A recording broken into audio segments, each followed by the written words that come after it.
षष्ठम दिवस यानी कि छठवां दिन।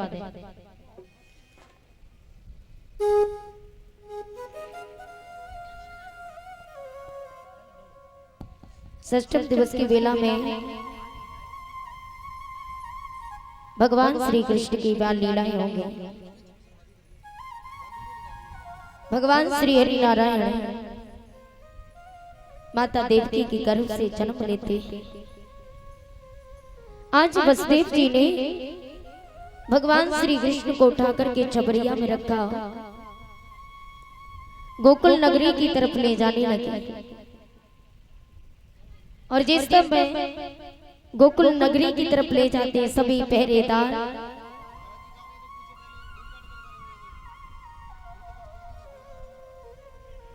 राधे शिवाकांत भारद्वाज जी, शिवाकांत भारद्वाज जी महाराज, यदि मेरी आवाज सुन रहे हो यथाशीघ्र कथा पंडाल में आने की कृपा करें। भोले गोविंद भगवान की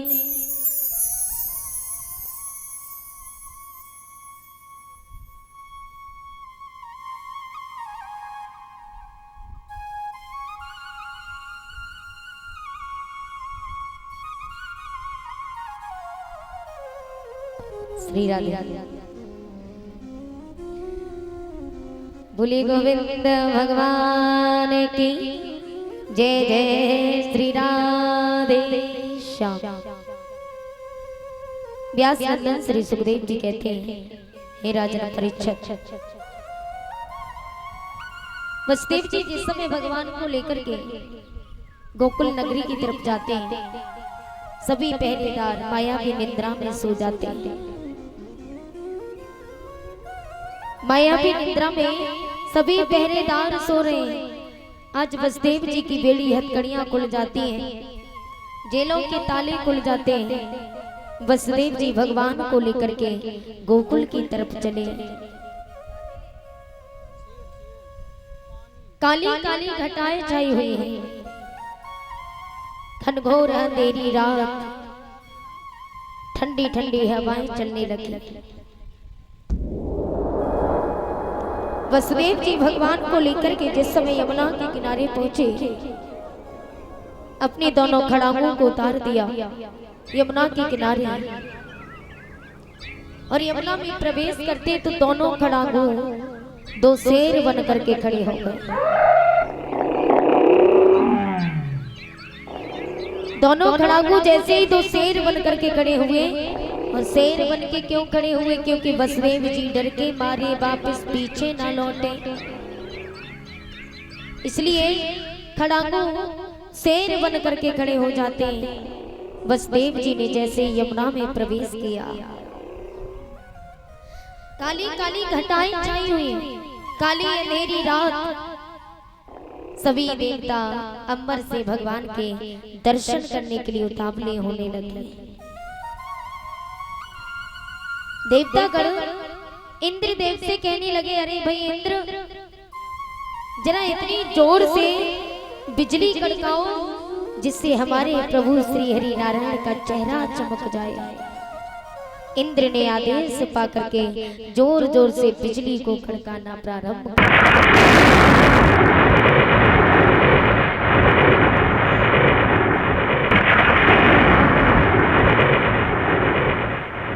आज जैसे जोर जोर से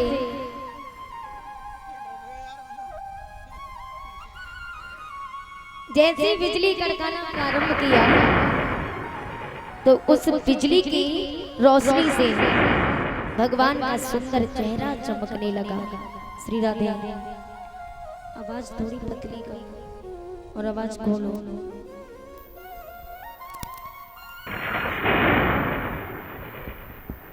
श्री राधे।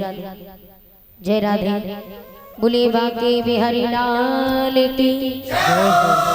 जैसे भगवान का चेहरा चमकने लगा, सभी देवताओं ने अंबर से भगवान को प्रणाम किया।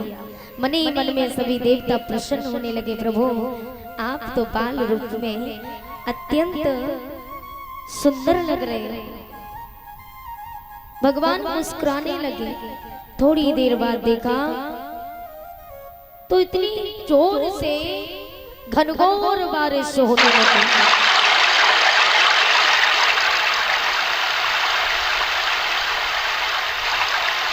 जैसे घनघोर बारिश होने लगी तो शेषनाग भगवान ने कहा,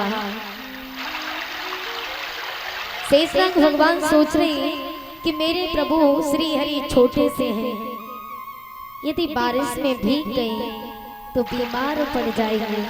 तो शेषनाग भगवान छतरी बन करके खड़े हो जाते हैं। बोलिए शेषनाग भगवान की।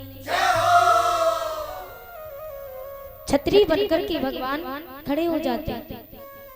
यमुना मैया ने कहा, प्रभु आपने बाल दर्शन सबको दिए, अपना बाल रूप स्वरूप सभी को दिखाया, प्रभु मुझे भी आप अपने दर्शन दीजिए। तो भगवान गोविंद कहने लगे, अरे यमुना अभी मैं बहुत छोटा हूँ, मेरे बाबा मुझे अपने सर पे लिए हैं, यदि तुम मेरे दर्शन करने के लिए आओगी तो मेरे बाबा जल में डूब जाएंगे, इसलिए मैं अभी आपको दर्शन नहीं दे सकता, अभी आप मेरे चरणों को स्पर्श कर लो, दर्शन फिर कभी कर लेना।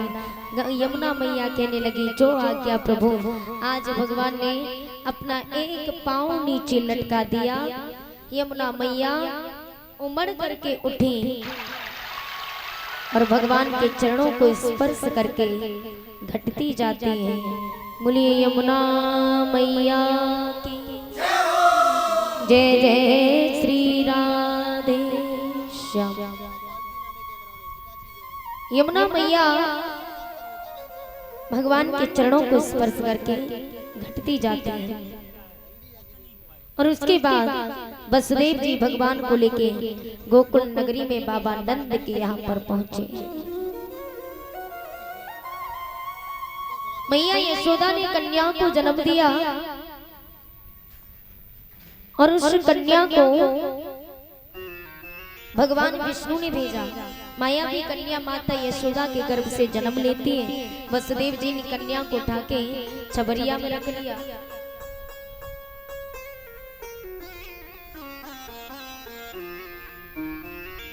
और भगवान को माता यशोदा के पास में लेटा दिया।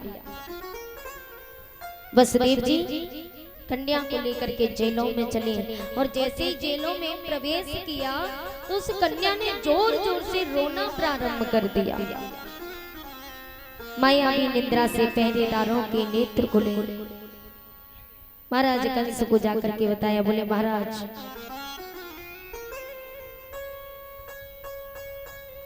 देवकी की 8वें पुत्र ने जन्म ले लिया है। कंस राज अत्यंत प्रसन्न हुआ और दौड़ा दौड़ा जेलों में गया, देवकी के हाथों से कन्या को छीन लिया। देखा कि ये तो कन्या है, जवाब दिया। कन्या को देख करके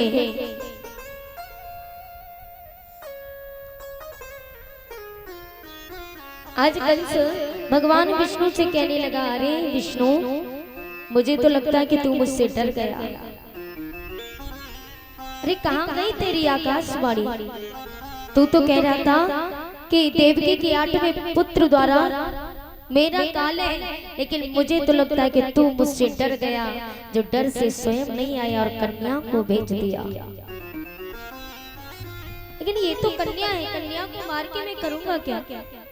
पहरेदारों ने कहा, महाराज यदि आप इस कन्या का वध नहीं करोगे तो क्या पता बड़े होने के बाद इस कन्या के गर्भ से पुत्र का जन्म हो, वो पुत्र आपका काल बन जाए। बोले बात तो ठीक कहते हैं। उसी समय वो कन्या, कंस ने जैसे कन्या को मारना चाहा, वो कन्या कंस के हाथों से छूट करके आकाश में पहुंची और जोर जोर से हंसने लगी। कहा, भोजराज कंस, अरे तू मुझे क्या मारता है? तुझे मारने वाला तो गोकुल नगरी में उत्पन्न हो चुका है। ये बात सुनते ही कंस को चिंता होने लगी।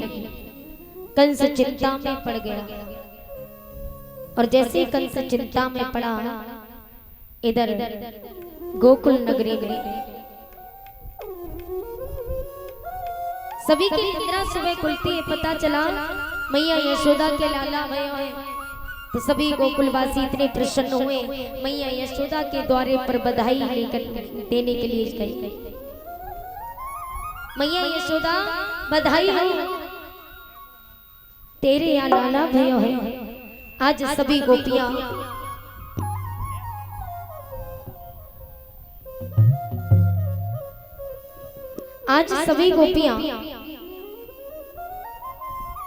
मैया यशोदा के दरवाजे पर पहुंची प्रसन्न होकर के, और मैया यशोदा से बधाई मांगती है। आज बाबा नंद तो दान लुटा रहे हैं भगवान की खुशी में कि वृद्ध अवस्था में मैया यशोदा के गर्भ से लाला इतनी प्रसन्न है। आज तो सभी ग्वाल बाल गोपिकाएं मैया यशोदा के दरवाजे पर पहुंचे, सभी ताली बजा करके बोलेंगे,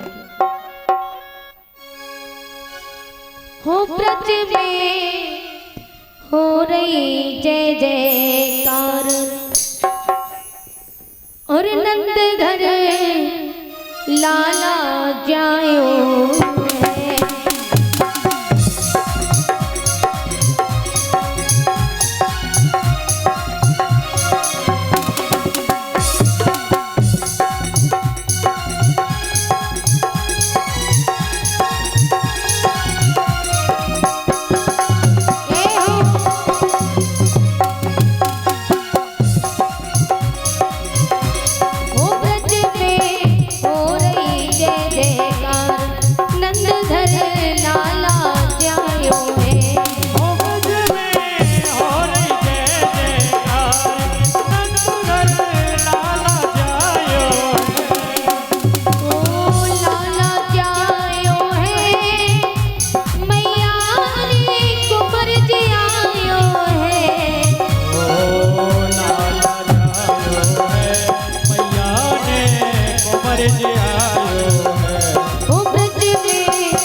भैया ब्रज 84 कोस में भैया, ब्रज 84 कोस में भैया, ब्रज 84 कोस में भैया, सब कहे धन्य यशोदा मैया, सब कहे धन्य यशोदा मैया, सब कहे धन्य यशोदा मैया, सब कहे धन्य यशोदा मैया। 80 साल की आयु में तुझे तो जायो है, ओ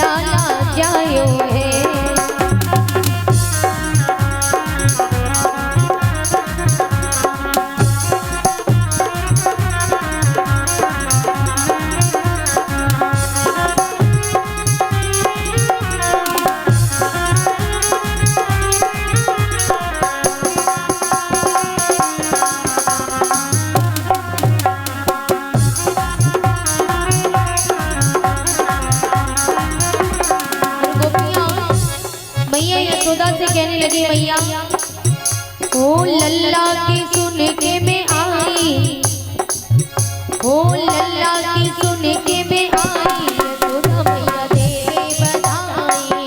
लल्ला की सुन के मैं आई, यशोदा मैया दे बधाई। दे दो बधाई मैया दे दो बधाई, बधाई मैया दे दो बधाई।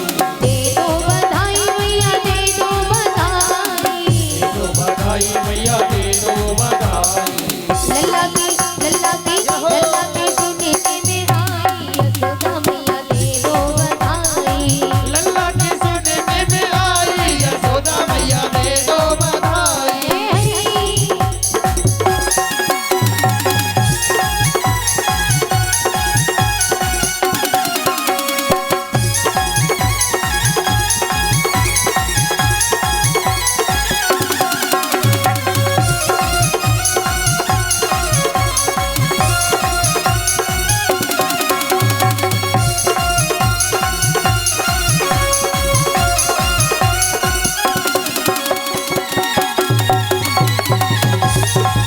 क्या बात है।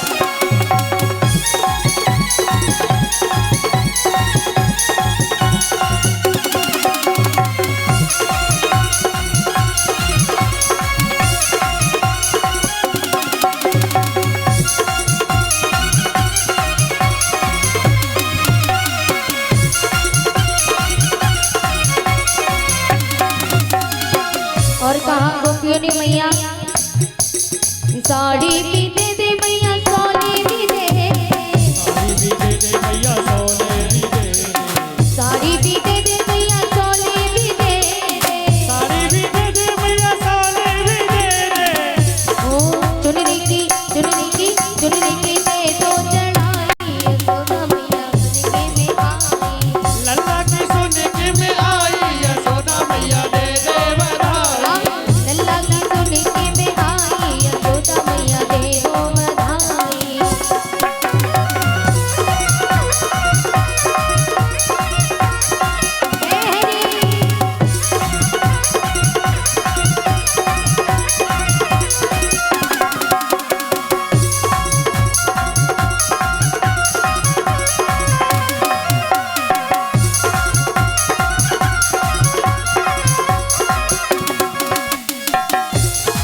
और कहने लगी सुन मैया, रोहित को दे दे मैया लड्डू और पेड़ा, दे दे मैया लड्डू और पेड़ा। अनुज को दे दे मैया लड्डू और पेड़ा, दे दे मैया लड्डू और पेड़ा। और ओ भानु को अखिलेश को मंगेश को दे दे मलाई, यशोदा मैया सुन के मैं आई। लल्ला की सुन के मैं आई, यशोदा मैया दे दो बधाई। ओ लल्ला की सुन के मैं आई, यशोदा मैया दे दो बधाई।